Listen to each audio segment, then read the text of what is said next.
کسی زمانے میں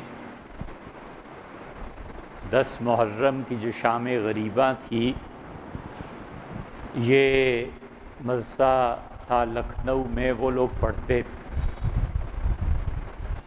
تھے اور اعتقاد سے ہٹ کے ادب کے اعتبار سے، زبان کے اعتبار سے وہ شاہکار مجلس ہوتی تھی۔ اس میں بھی تبرع ہوتا تھا، اور جو آدمی سمجھتا ہے شعور کی بلندی اور الفاظ کے سمجھ کی گہرائی کے ساتھ، وہ جانتا ہے تبرع کیا ہے۔ لاہور میں گامے شاہ، یہاں سے مجلس ہوتی تھی، اب تو وہ چیز رہی نہیں، نہ وہ غزنوی میں تڑپ رہی، نہ وہ خم ہے زلف ایاز میں۔ مجتہد تھے، وہ مجلس پڑھتے تھے اور سال میں ریڈیو پہ آتی تھی، ہم بھی سنتے تھے۔ انہوں نے ایک مجلس کے آخر پر فرمایا، تبرع کیا، مگر دیکھیے کیسے کیا۔ انہوں نے کہا، اچھا دوستو، عمر رہی تو پھر ملیں گے۔ پھر دوہرایا، اچھا دوستو، عمر رہی تو پھر ملیں گے۔ اچھا دوستو، عمر رہی تو پھر ملیں گے، اور عمر نے کب وفا کی؟ یہ ہے تبرع۔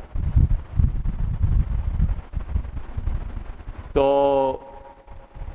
جنہوں نے بھی یہ سوال لکھ کے بھیجا اور ان کی طرف سے شکایت آئی کہ ہم نے بہت برہمی کا اظہار کیا ہے، انہیں خود سوچنا چاہیے کہ سوال کیا تھا۔ سوال بھلا ایسے لکھتے ہیں کہ حضرت مجدد الفسانی اور نقشبندیہ سلسلے کے اکابر خواجہ باقی باللہ اور یہ لوگ فیبریکیٹڈ باتیں کرتے تھے۔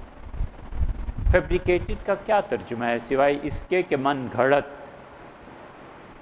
بناتے تھے۔ سوال لکھنے کا بھی ایک طریقہ ہے بھیا۔ اب یہ لکھتے کہ ایک شخص کا خیال یہ ہے بغیر نام لیے کہ جو نقشبندیہ سلسلے کی میں بعض روایات پائی جاتی ہیں، اس سے تعلی کی بو آتی ہے، کیا یہ مبنی بر حقائق ہیں؟ بس اتنا لکھتے تھے۔ اب جب بھی امت کے اس سرمائے پہ تنقید کریں گے اور جھوٹ کا الزام لگائیں گے تو یہ بہت بڑی چیز ہے، امت کو اکھیڑ دینا ہے۔ اور اس سے بھی پہلے ریکارڈ ہے، اسے سن لیجئے۔ ہم نے کہا انہی باتوں پہ غصہ آتا ہے۔ اب غصے کی بات پہ بھی غصہ نہ آئے تو کیا کریں؟ ایک آدمی کہتا ہے کہ معاذ اللہ حضرت رسالت مآب صلی اللہ علیہ وسلم استغفر اللہ جھوٹ بولتے تھے، اس پہ غصہ نہ آئے تو آدمی کیا کہے؟ یہ جتنے حضرات امت کا سرمایہ ہیں اور جن نسبتوں سے دین ہم تک پہنچا ہے، یہ شاہ ولی اللہ ہیں، حضرت مجدد ہیں، معین الدین چشتی ہیں، یہ سارے لوگ بڑے بڑے نام ہیں اور اتھارٹیز ہیں اپنے اپنے موضوع پہ۔ 2 فلسفوں سے آگے اب تک ماں نے بچہ نہیں جنم دیا جو تیسرا فلسفہ پیش کرے۔ وحدت الوجود، وحدت الشہود اور حضرت مجدد رحمۃ اللہ علیہ کے مکتوبات کو ذرا آپ غور سے پڑھیں نا، تو وحدت الشہود سے بھی آگے کوئی اور جہان ہے جس کی حضرت خبر دیتے ہیں۔ پیاس لگتی ہے پڑھ کے کہ کاش حضرت اس پہ کچھ لکھ جاتے، کچھ نہیں ملتا۔ پچھلے 300 سال میں تمام جہات سے، ہر پہلو سے اگر کوئی عالم دین ایک ہی شخصیت گزری ہے تو شاہ ولی اللہ محدث دہلوی رحمۃ اللہ علیہ ہیں۔ شاہ صاحب رحمۃ اللہ علیہ 8 پہلو نگینہ ہیں۔ ان لوگوں کے متعلق جب کوئی شخص اٹھ کر یہ کہے کہ جھوٹ بولتے تھے، سٹوریز بناتے تھے، تو اگر تو اس نے ان لوگوں کو پڑھا ہے اور پھر یہ کہتا ہے تو ظلم کرتا ہے، اور اگر نہیں پڑھا اور ویسے ہی کہتا ہے تو جاہل۔ ہمارا سارا سرمایہ پرشین میں ہے، فارسی میں۔ پرشین آتی نہیں ایک آدمی کو بنیادی طور پہ. آپ ان سے پوچھیں کہ حضرت والا آپ کا سرمایہ علم کتنا ہے، آپ نے پرشین کتنی پڑھی ہے. یہ بالکل ٹھیک اسی طرح ہے جس طرح روایات ثلاثہ ایک دیوبندیوں میں مشہور کتاب ہے، اس میں کسی آدمی کا قول لکھا ہے کہ وہ کہتے تھے مولانا روم کو مثنوی مولانا روم کو فارسی نہیں آتی. ہے بھلا کوئی تو جس نے مثنوی جیسا شاہکار نظم کیا اسے فارسی نہیں آتی تھی. یہ الگ بات ہے کہ ان کی فارسیت پر جو اعتراضات کیے گئے ہیں وہ ہمارے علم میں ہیں، لیکن ایک جاہل آدمی کا اٹھ کے کہنا کہ انہیں فارسی نہیں آتی تھی، بھلا سوچو تو کہ کوئی آدمی اٹھ کے کہتا ہے کہ شیکسپیئر کو انگلش نہیں آتی تھی. اگر اس نے شیکسپیئر کو پڑھا ہے تو وہ ظلم کرتا ہے اس جملے میں، اور اگر نہیں پڑھا تو جہالت کا ثبوت دیتا ہے. اس لیے کیسے ممکن ہے دین جن نسبتوں اور روایات سے ہم تک پہنچا ہے اور دین جن واسطوں سے ہم تک پہنچا ہے، ہم ان واسطوں کو مشکوک قرار دینے لگے. اہل تشیع کے ساتھ ہمارے بنیادی اختلافات میں سے ایک اختلاف یہ ہے کہ ہم کہتے ہیں کہ دین جن واسطوں سے پہنچا ہے جو دین کے اصل گواہ ہیں، آپ گواہوں کو مشکوک ٹھہرا رہے ہیں. وہ کہتے ہیں صرف اہل بیت کرام کی روایات قابل قبول ہیں، اہل بیت کے علاوہ کسی کی روایت قابل قبول نہیں. ہم کہتے ہیں اگر یہ مان لیا جائے کہ اہل بیت کرام رضی اللہ عنہ کے علاوہ سارے جھوٹے تھے تو اس قرآن کا ہی کیا ثبوت ہے؟ دین کے سب سے پہلے گواہ صحابہ کرام رضی اللہ عنہ، اور گواہوں پہ جرح شروع ہو جائے اور گواہوں کو جھوٹا قرار دیا جائے تو مقدمے میں کیا جان باقی رہ جاتی ہے؟ یہی وہ بنیادی اختلاف ہے جو معتزلہ سے اہل السنہ کا تھا کہ اہل السنہ نے یہ مانا تسلیم کیا کہ صحابہ کرام رضی اللہ عنہ اور خاص طور پہ خلافت راشدہ ان کے اعمال حجت ہیں. غزالی جیسے انسان نے اس اصول کو چیلنج کیا ہے. اہل السنہ میں لوگوں نے غزالی کو باہر نکال دیا. ان کا آپ کون ہوتے ہیں حضرت؟ یاد رکھنا چاہیے کہ اہل تشیع اہل السنہ یہ بڑے مضبوط اصولوں پر قائم ہیں. اہل تشیع میں بھی جو لوگ اس بات کے قائل ہیں کہ قرآن کریم پورا نہیں ہے، محققین نے انہیں بھی فارغ کر دیا. انہوں نے کہا تم کیسے کہتے ہو اگر قرآن پورا نہیں ہے تو اس کا مطلب ہے کہ ہمارے اصول ہی باقی نہ رہے. ان میں کچھ لوگ ایسے ہیں جو صحابہ کرام رضی اللہ عنہ کو حجت مانتے ہیں، انہوں نے اپنے اصولوں کے مطابق انہیں فارغ کر دیا. جیسے ہم نے امام غزالی کو اس سے نکالا، ہم نے کہا امام غزالی جتنے بھی بڑے ہوں کون سنتا ہے؟ حضرت کی مستصفیٰ انہوں نے کتاب لکھی ہے، اس میں یہ اصول پہ بحث انہوں نے کی ہے. اس لیے بھائی دین جن واسطوں سے ہم تک پہنچا ہے نا، ان کی قدر، اور پھر وہ بات کرے جو بنیادی طور پر اس زبان کو جانتے. فارسی پڑھی نہیں، 4 لفظ فارسی کے نہیں آتے، مثنوی نہیں پڑھی، اردو ترجمے پڑھے، سب رنگ ڈائجسٹ میں کہانیاں پڑھیں اور چیزیں پڑھیں، ان چیزوں سے بھلا دین کو چیلنج کرنا یہ بڑی زیادتی کی بات ہے. تو اس پہ غصہ آتا ہے. فیبریکیٹڈ کا لفظ ایسا ہے کہ وہ ہال دلانے کو کافی یہ ہے. اور اس میں بھی آپ سنیے، ہم نے بتایا اس میں کہ ان باتوں پہ غصہ آتا ہے اور فاروقیت کی رگ پھڑکتی ہے کہ یہ کیسے ممکن ہے. عورت کا جنازے کے ساتھ قبرستان میں قبر پر جانا جائز ہے؟ یہ سوال دریافت کیا، درست نہیں ہے. دیکھیے عورتوں کا قبرستان جانا ایک الگ مسئلہ ہے، وہ ہم کہتے ہیں جائز. اصول فقہ کی کتابوں میں یہ چیز لکھی ہے اور اصول کے مطابق انہوں نے اسے جائز قرار دیا ہے. عورتیں جو قبروں پر جاتی تھیں اسلام کے ابتدائی دور میں، رسول اللہ صلی اللہ علیہ وسلم نے فرمایا لعن اللہ کی لعنت ہو جو عورتیں قبرستان جاتی.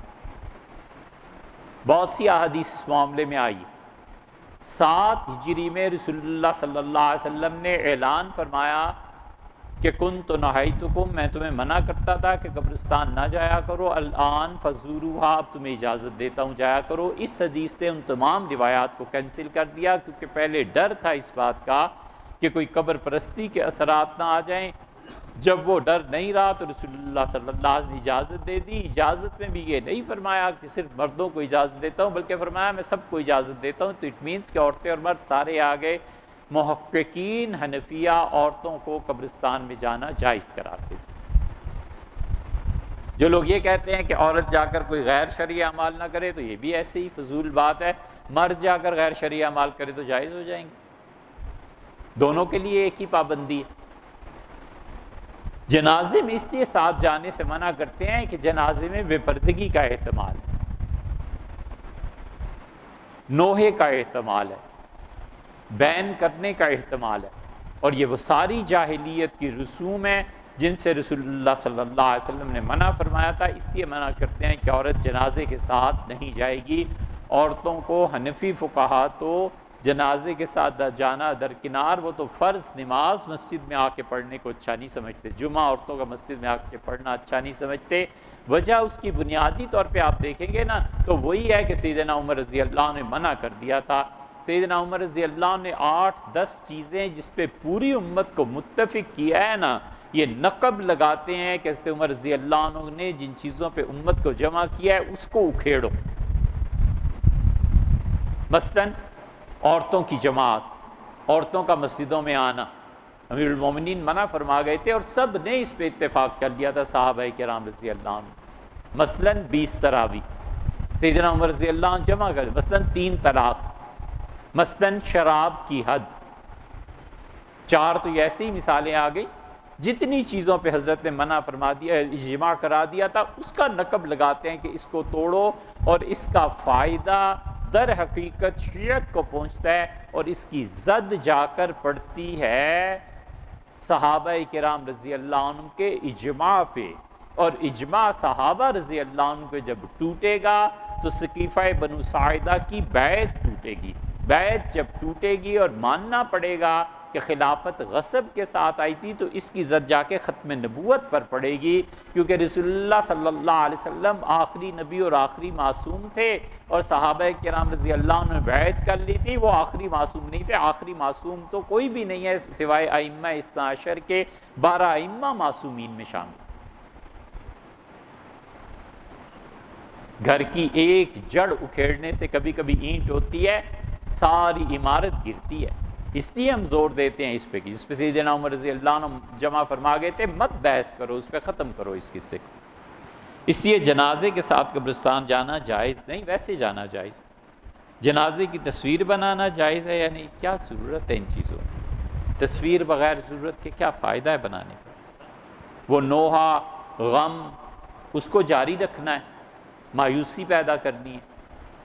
شریعت نے کیوں 3 دن کے بعد کہا کہ اٹھو بس جاؤ؟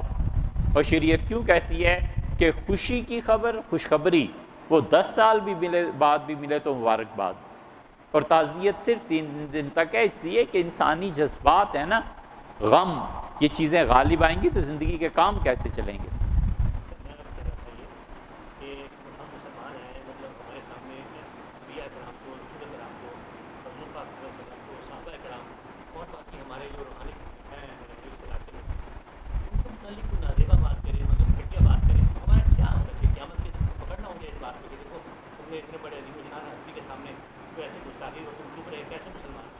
منع کرنا چاہیے۔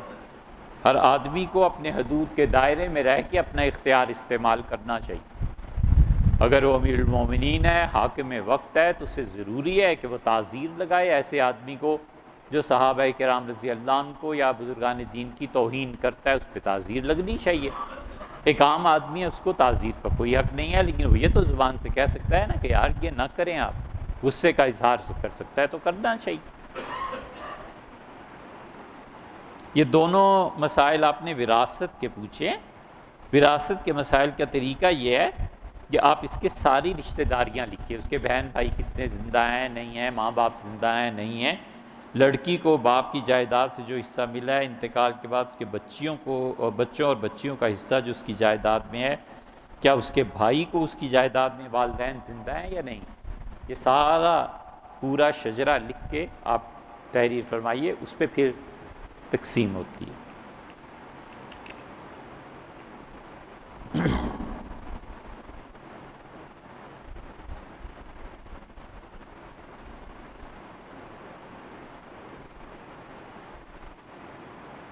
بدعت کیا ہے؟ کہ بھیا پہلے بھی کئی بار بات ہو چکی، بار بار کیسے دہرائی جائے گی؟ مسجد میں کھانا کوئی بدعت نہیں ہے۔ اگر کوئی اعتکاف کی نیت کرتا ہے تو مسجد میں کھانا کیوں بدعت؟ ایک آدمی کو شوگر ہے، اور ہر تھوڑے وقفے کے بعد اسے کھانے کی ضرورت پیش آتی ہے، اور وہ صبح سے لے کے دوپہر تک مسجد میں ویسے ہی بیٹھنا چاہتا ہے، خدا کی عبادت کرنا چاہتا ہے، تو اس کیوں بدعت ہے؟ وجہ ایک آدمی کو کیمو اس کے ساتھ ہوا ہے، کینسر، ایسی چیزیں ہیں، ہر تھوڑے وقفے کے بعد پانی پینے کی ضرورت پیش آتی ہے، تو یہ کیوں بدعت؟ بالکل نہیں ہے۔ ختم تراویح پر مٹھائی کا تقسیم کرنا، ختم تراویح پہ مٹھائی کا تقسیم کرنا بھی یہی معنی رکھتا ہے کہ ایک آدمی اپنی خوشی سے مسجد میں لاتا ہے دوستوں کو کھلانے کے لیے، تراویح کے بعد بسم اللہ ضرور لائے، کون منع کرتا ہے؟ ایک آدمی اس کے لیے چندہ جمع کرتا ہے، مت کرے، لوگوں کو پیسے خرچ کرنے دے جس چیز پہ وہ خرچ کرتے ہیں۔ ان چیزوں کے لیے چندے جمع کرنا، ان چیزوں کے لیے پھر ہزاروں اور لاکھوں تک اخراجات کرنا، دیگیں پکانا، اس سے منع کرتے ہیں کہ اسراف ہے، فضول بات ہے، مت کرو۔ کوئی اپنی خوشی سے لائے تو کوئی منع بھی نہیں کرتا۔ کچھ پرانے گاؤں میں 23ویں تراویح میں سارے لوگ مٹھائی مسجد دے آتے ہیں۔ یہ پرانے کس کی صفت ہے؟ گاؤں کی یا لانے والے افراد کی؟ موصوف مبہم ہے نا، پھر اکٹھی کر کے تقسیم کرتے ہیں، صورتیں بھی پڑھی جاتی ہیں، کوئی اصل نہیں ہے اس کی، صورتیں کیوں پڑھنی ہیں؟ 23ویں کی شب بھی ویسی ہے جیسے باقی ہیں۔ اگر آپ یہ کہیں کہ 23ویں کی شب حدیث میں آیا ہے، رسول اللہ صلی اللہ علیہ وسلم فرمایا تھا یہ لیلۃ القدر ہے، تو رسول اللہ صلی اللہ علیہ وسلم نے 21ویں کی شب کے متعلق بھی ایک جگہ فرمایا تھا کہ یہ رات لیلۃ القدر تھی۔ 27ویں کے متعلق بھی احادیث آتی ہیں۔ آیات تطہیر کی تفسیر اور آیات مباہلہ کی تفسیر کے باب میں بیان فرمائیں۔ یہ آیات تطہیر پوری کیوں نہیں پڑھتے؟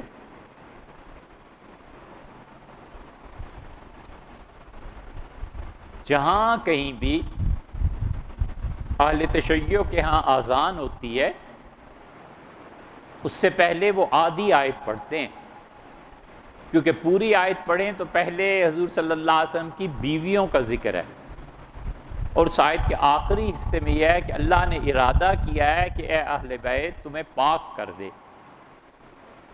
تو جو اہل بیت کی اصطلاح کے ساتھ وہ یطہرکم تطہیرا کے ہیں، یہ آدھی آیت پڑھتے ہیں، پوری کیوں نہیں پڑھتے؟ پوری پڑھیں تو پھر امہات المومنین بھی آ جاتی ہیں۔ اس لیے یہ آیات تطہیر جو ہیں حضور اقدس صلی اللہ علیہ وسلم کے خاندان کے بارے میں نازل ہوئی ہیں۔ ٹھیک ہے، پھر یہی بات آج جمعے میں بھی تھی کہ نبی کریم صلی اللہ علیہ وسلم کی حیثیت کیا ہے۔ اگر آپ محمد بن عبداللہ مانتے ہیں تو اس کا مطلب یہ ہے کہ معاذ اللہ حضور اقدس صلی اللہ علیہ وسلم ایک خاص گروہ کی، ایک خاص خاندان کا تسلط اور ایک خاص خاندان کی حکومت ہاشمیوں کی قائم کرنے کے لیے دنیا میں تشریف لائے تھے، اپنے مقصد میں کامیاب ہوئے، چلے گئے۔ نتیجہ یہ کہ وہ آئندہ ائمہ معصومین میں چلے گی، اور اس وقت سے لے کے اب تک نظریہ یہی ہے کہ حکومت ہر دور میں سادات کا حق رہی ہے، اور اسی لیے سادات کے اس سلسلے کو مہدی پہ ختم کر دیتے ہیں، اور مہدی جو ہیں وہ آخری زمانے میں تشریف لائیں گے، اور اسی لیے ایران میں قانونی طور پر یہ تسلیم کیا گیا ہے کہ امام خمینی جو تھے وہ حضرت مہدی کے نائب ہیں۔ اور رہی صحیح کسر ہمارے بعض ایسے صوفیوں نے پوری کر دی جنہیں رسوخ حاصل نہیں تھا تصوف میں، اور اسی کا نتیجہ یہ ہے کہ اب تک مختلف حلقوں میں چلے جاؤ، ہر ایک کا دعویٰ یہ ہے کہ حضرت مہدی پیدا ہو گئے ہیں اور آ گئے ہیں اور یہ ہو رہا ہے اور وہ ہے، اور وہ کئی صدیوں سے جاری ہے کہ حضرت مہدی آ گئے اور پیدا ہو گئے، اب تک تو آئے نہ، اور وہ اتنے سال کے ہیں، اور ہمارے حضرت نے انہیں نماز پڑھتے ہوئے دیکھا بیت اللہ میں اور سایہ، اور حضرت نے فرمایا یہ مہدی ہیں۔ حضرت کے انتقال کو بھی 50 سال ہو گئے، حضرت مہدی کی کل عمر سے بھی زیادہ سال تو ان کے انتقال کو ہو گئے، کہاں ہیں حضرت؟ حضرت مہدی کا آنا ہم ایمان رکھتے ہیں اس پہ، نبی کریم صلی اللہ علیہ وسلم نے باقاعدہ اس کی اطلاع دی ہے، لیکن حضرت مہدی کا آنا اتنا مخفی ہے، اتنی چھپی ہوئی چیز ہے کہ ڈاکٹر اسرار صاحب کا بھی خیال یہی تھا. ڈاکٹر صاحب کی آپ چیزیں پڑھیں تو ڈاکٹر صاحب نے اپنی آخری عمر میں یہ کہا تھا. شاہ عبداللہ جب نہیں آئے تھے تو ان کا خیال یہ تھا کہ عبداللہ مہدی ہے. تو جس نے سنا اسے کہا ڈاکٹر صاحب یہ بات ہو ہی نہیں سکتی. وجہ بنیادی طور پر یہ ہے کہ رسول اللہ صلی اللہ علیہ وسلم مہدی میری اولاد میں سے ہوں گے. سیدنا علی رضی اللہ عنہ حسن رضی اللہ عنہ کو دیکھ کے کہتے تھے کہ مہدی میرے اس بیٹے کی نسل سے ہوگا. یہ اتنی بڑی بات ہے کہ رسول اللہ صلی اللہ علیہ وسلم نہیں بتایا ہوگا ورنہ سیدنا علی رضی اللہ عنہ کیسے معلوم تھا.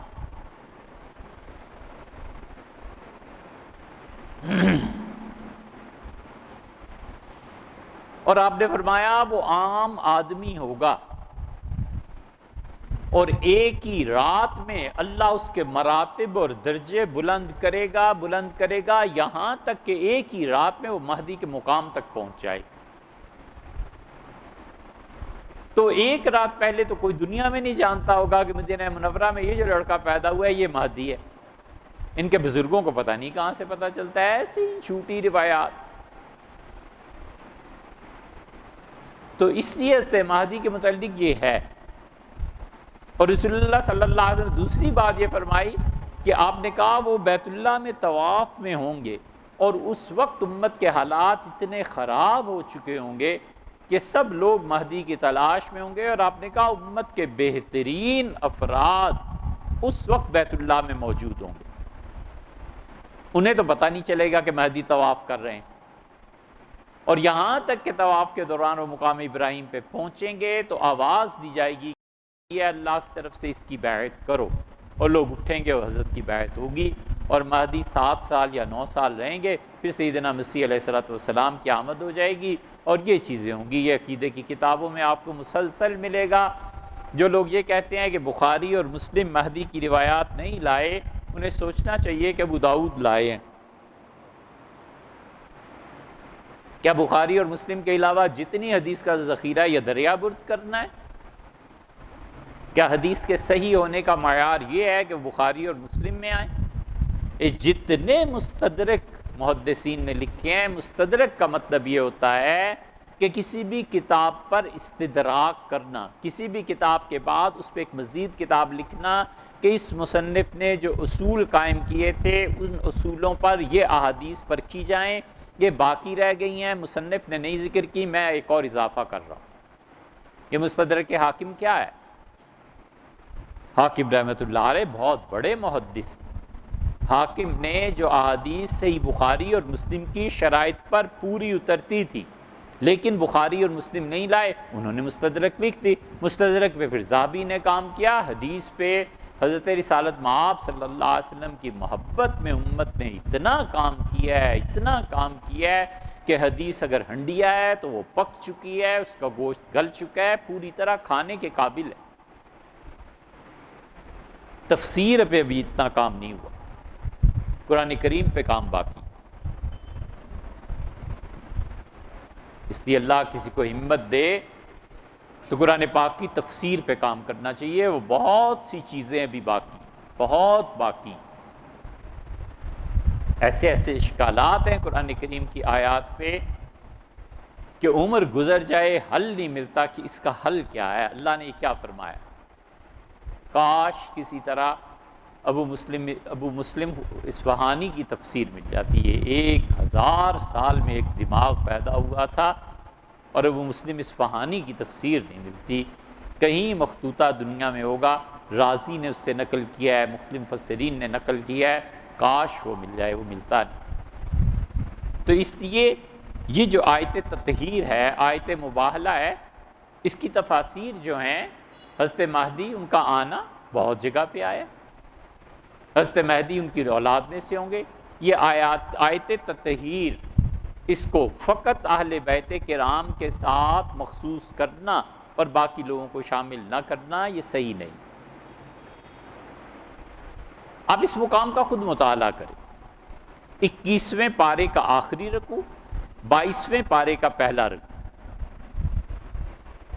اللہ تعالیٰ نے شروع فرمایا یا نساء النبی، اے نبی صلی اللہ علیہ وسلم کی بیویوں. پھر ایک جگہ فرمایا لستن کاحد من النساء، تم عام عورتوں جیسی نہیں ہو. ان اتقیتن، اگر تم خدا سے ڈرتی ہو اور ایسے اور ایسی اچھی اوصاف کی مالکہ ہو، اللہ تمہیں دوہرا اجر دے گا۔ اور دیکھو تم نبی صلی اللہ علیہ وسلم کی بیوی ہو، وَاذْكُرْنَ مَا يُتْلَىٰ فِي بُيُوتِكُنَّ، تمہارے گھروں میں جو خدا کی کتاب پڑھی جاتی ہے اسے پڑھو، تمہارے گھر میں حضور صلی اللہ علیہ وسلم کی باتیں ہیں، نصیحتیں ہیں، ان پہ عمل کرو۔ درمیان میں ایک آیت کا آخری ٹکڑا، آیت بھی پوری نہیں، آخری ٹکڑا، اللہ تعالیٰ نے فرمایا ہے کہ اہل بیت اللہ نے ارادہ کیا ہے کہ تمہیں پاک کر دے۔ اس آخری ٹکڑے کے بعد آگے آیات پڑھیے، وہ بھی امہات المومنین کے متعلق ہے۔ تو آپ قرآن کا نظم کیسے توڑ سکتے ہیں کہ پہلے بھی بیوی ہیں، بعد میں بھی بیوی ہیں؟ مزے کی بات یہ کہ جس آیت سے تم صرف سیدنا علی اور ان کے اولاد رضی اللہ عنہ کے لیے تطہیر ثابت کر رہے ہو، اسی آیت کے پہلے حصے میں بھی بیویوں کا ذکر ہے، اور انہی بیویوں کو آپ نکال دیں کہ آیات تطہیر میں یہ شامل نہیں، کیسے ممکن؟ وہ آیات تطہیر رسول اللہ صلی اللہ علیہ وسلم کی بیویوں کے بارے میں بھی نازل ہوئی ہیں۔ رہ گئی آیت مباہلہ، انشاءاللہ اس پہ بھی بات کریں گے، یہ ہم رکھے لیتے ہیں، اس پہ بات کریں گے۔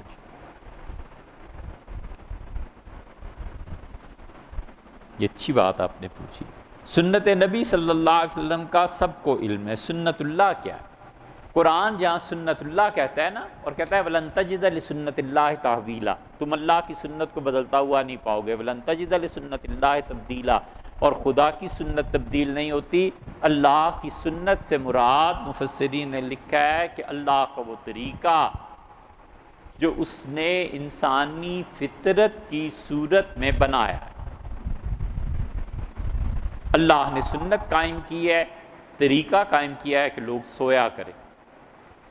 ایک آدمی چاہے کہ نہ سوئے اور اسے پھر وہ کہے کہ یہ خدا کی عبادت میں بڑا مقام رکھتا ہے، تو کتنے دن نہیں سوئے گا، نتیجہ یہ کہ گر پڑے گا۔ اللہ نے بعض چیزیں سنت میں رکھ دی ہیں۔ بڑا دانا ہے وہ آدمی، بڑا عقل مند ہے جو اللہ کی سنتوں کو سمجھتا ہے۔ ایک مثال اس کی دیں کہ پہلی بار کسی نے پوچھا ہے،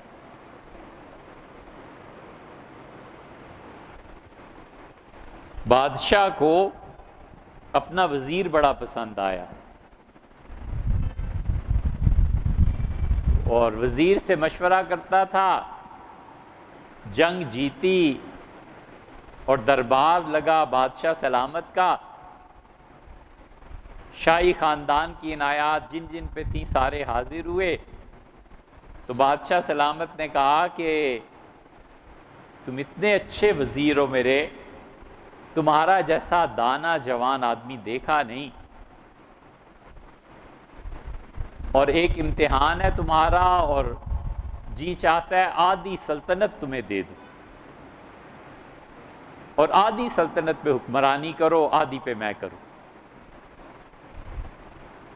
وزیر ساری دانائی کے ساتھ خوش ہوا اور اسے کہا حضور والا جیسے آپ کی طبیعت ہو، تو بادشاہ نے قلم دوات منگایا اور آدھی سلطنت وزیر کے نام لکھ دی اور کہا کہ اس میرے وزیر کو آئندہ سے بادشاہ سمجھا جائے، جو کہیں فلاں فلاں صوبے ان کے اختیار میں دیے جائیں، اور ساتھ ہی جلاد کو بلوایا اور کہا 3 سوال اس وزیر سے ہیں اور جتنی مہلت مانگے دے دو، اور اگر جواب نہ آیا تو قتل بھی کر دو، وگرنہ یہ سلطنت کو تباہ کر دے گا۔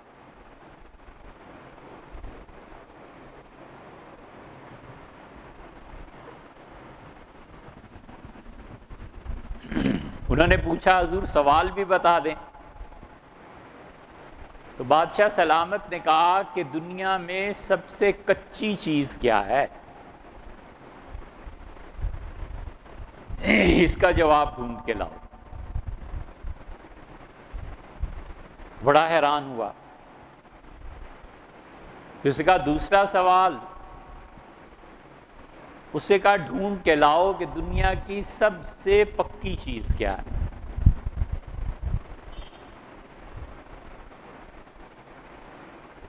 اور پریشانی بڑھی۔ تیسرا سوال داغا اور بادشاہ نے کہا کہ جنگوں میں بہت سے لوگ غلام بنائے ہم نے، اور مارے بھی اور ہمارے بھی غلام بنے اور مرے۔ دنیا میں بدترین غلامی کیا ہے؟ اب وزیر پھنس گیا، آدھی سلطنت قبول کر لی تھی اور پریشانی کے عالم میں نکلا، اور فوج کا دستہ ساتھ کیا بادشاہ نے، اور کہا کتنا مہلت ہے؟ اس نے کہا 6 مہینے دے دیں۔ اس نے کہا 6 مہینے میں سورج جب غروب ہو تو شام کو سر چاہیے اس وزیر کا، لے کے آنا۔ فوج کا دستہ ساتھ ساتھ جنگلوں میں خاک چھانتا پھرا، جگہ جگہ پوچھتا تھا کہ سب سے پکی چیز، سب سے کچی چیز اور غلامی اصل کیا ہے، بدترین غلامی کیا ہے؟ تو کسی نے کہا کہ سب سے کچی چیز مٹی ہے۔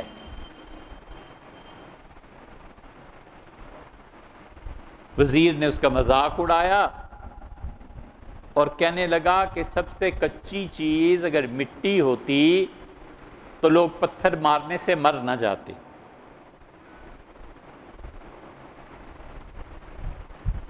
کسی اور شہر میں گیا، کسی نے کہا سب سے پکی چیز لوہا ہے۔ بہت دن سوچتا رہا، پھر کہنے لگا لوہا ہی اگر سب سے پکی چیز ہوتی تو آگ اسے پگھلا نہ دیتی، بھلا اس سے کچی چیز کیا ہو؟ الغرض 6 مہینے ختم ہونے کو آئے، گھر والوں سے ملا، رویا دھویا، بہنیں بھائی سب روئے دھوئے، اور جلاد نے کہا اب تھوڑا وقت رہ گیا ہے۔ فوج نے کہا سر لے کے جانا ہے، نیزے تیز ہو گئے، اور کسی نے اس سے کہا کہ یہاں ایک آدمی رہتا ہے، ملتا جلتا نہیں ہے لوگوں سے اور چپ بیٹھا رہتا ہے، اور کبھی کبھی بولتا ہے کوئی حکمت کی بات، وزیر صاحب اگر اس کی خدمت میں حاضری دیں تو شاید وہ کوئی بات بتائے۔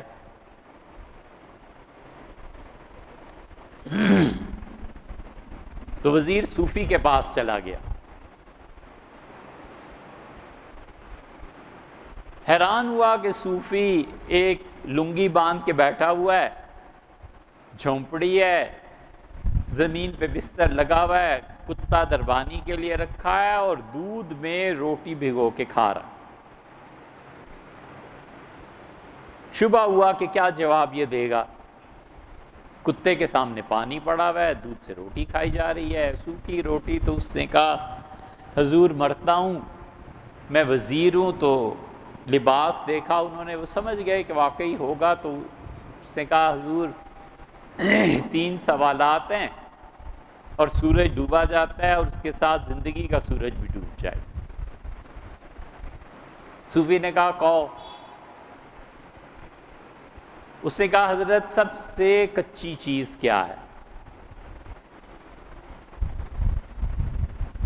کہا اور؟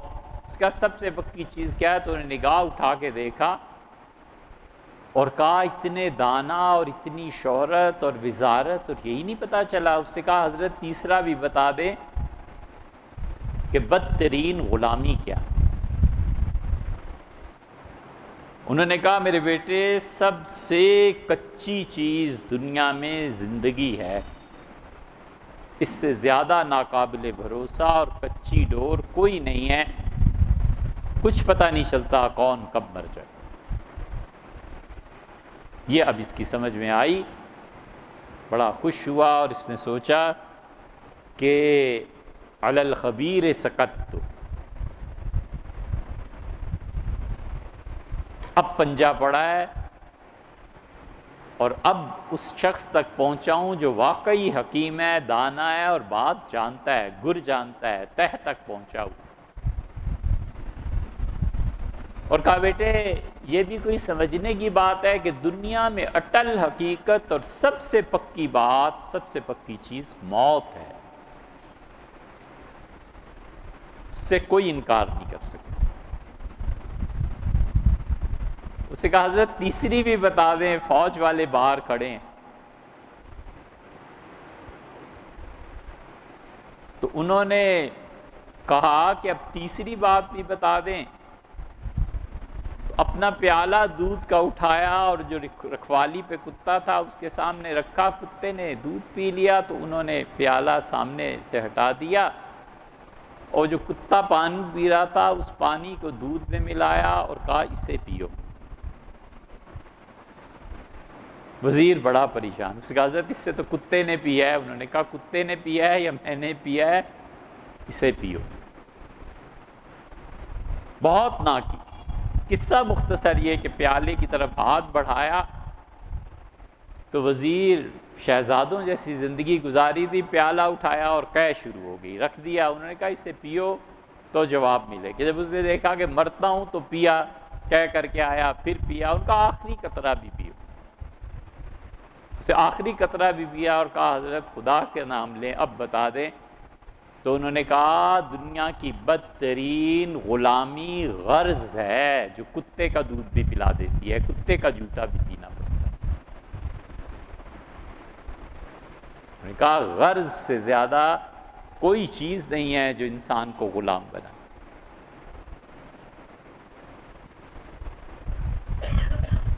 اللہ کی یہ سنت، اللہ کی سنت یہ ہے اور اس کا طریقہ یہ ہے کہ اس نے انسانوں کو انسانوں کے ساتھ باندھا ہے۔ انسانوں کے کام انسانوں ہی سے بنتے ہیں۔ غرض اچھی ہوتی ہے تو بھی آدمی کے پاس جاتا ہے، غرض بری ہوتی ہے تو بھی آدمی آدمی سے ملتا ہے۔ اسی لیے کیا زبردست بات حضور صلی اللہ علیہ وسلم فرمائی، یہ جملہ ان کے نبی ہونے کا شاہد اور دلیل ہے۔ آپ نے فرمایا کبھی ایسی محبت کسی سے نہ کرنا کہ اسے ٹوکنا پڑ جائے تو ٹوک نہ سکو، اور اپنا حوّن ہمیشہ درمیان میں رہنا، اور کسی سے نفرت بھی ایسی نہ کرنا کہ کل کو کام پڑ جائے تو اس کے منہ نہ لگ سکے۔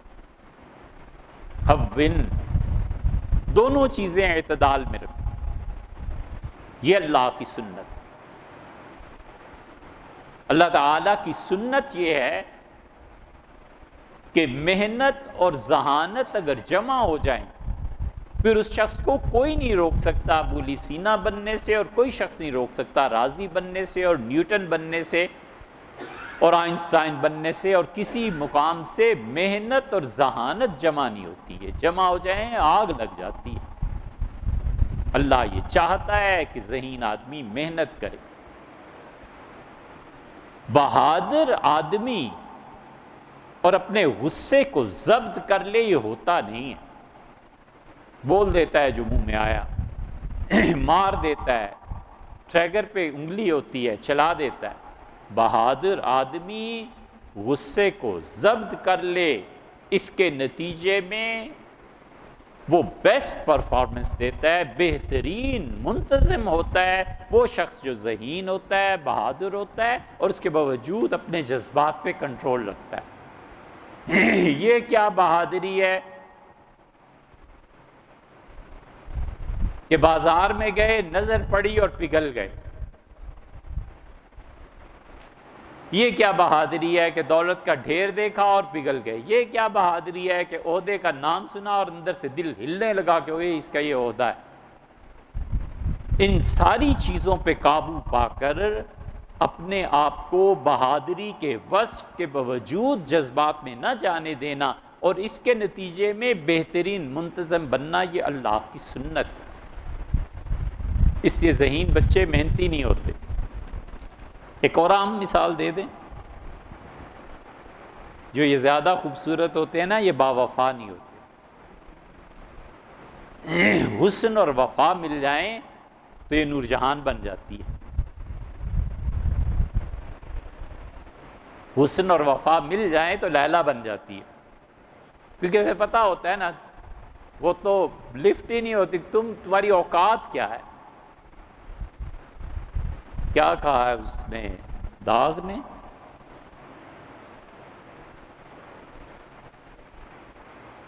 اے ذوق نے کہا ہے، ذوق کی بے تابی، وہ کیا تیری خواہش تھی؟ اے ذوق کی بے تابی، وہ کیا تیری خواہش تھی جس پر انہیں غصہ ہے، انکار بھی حیرت بھی۔ ذوق کہتا ہے تم نے کون سی تمنا ایسی رکھ دی تھی جس پہ وہ تمہارا محبوب جو ہے، جس پہ انہیں بڑا غصہ آیا کہ ایسی فرمائش مجھ سے ایسا نالائق، اور صاف کہہ دیا کہ بالکل نہیں ہو سکتا۔ اور حیرت ہوئی کہ اچھا اس کی یہ ہمت ہونے لگی ہے کہ ہم جیسے خوبصورت لوگوں سے یہ وفا کی تمنا، سبحان اللہ، پاگل ہو گیا۔ اے ذوق کی بے تابی ہو، کیا تیری خواہش تھی، جس پہ انہیں غصہ ہے، انکار بھی، حیرت بھی۔ تو حسن اور وفا یہ چیزیں جب جمع ہو جائیں تو دنیا بدل جاتی ہے۔ یہ چیزیں ہیں جو اللہ کی سنتیں ہیں، ان کو سمجھتا ہے نا جو آدمی، وہ قابو پا لیتا ہے۔